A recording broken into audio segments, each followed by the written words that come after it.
Petrol आणि diesel 90 पैशांनी महागला। आठवडाभरामध्ये दुसऱ्यांदा पेट्रोल डिझेलचे दर वाढले। सर्वसामान्य नागरिकांना मोठा फटका।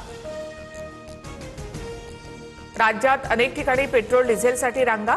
पुणे, संभाजीनगर, अमरावती, चंद्रपूर, वाशिम जिल्ह्यांमध्ये इंधन मिळवण्यासाठी धडपड। पेट्रोल डिझेलसाठी काही ठिकाणी राडे।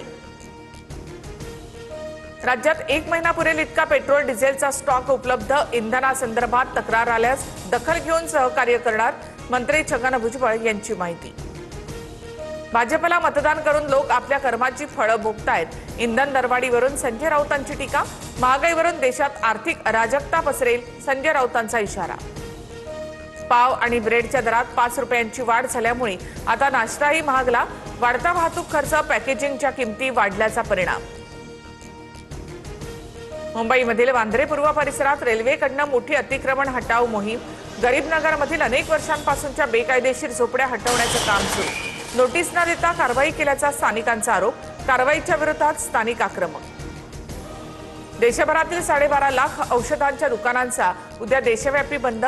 ऑनलाईन आणि बेकायदा औषध विक्रीला केमिस्ट संघटनांचा विरोध। सरकारने दखल न घेतल्यास बेमुदत संपाचा इशारा।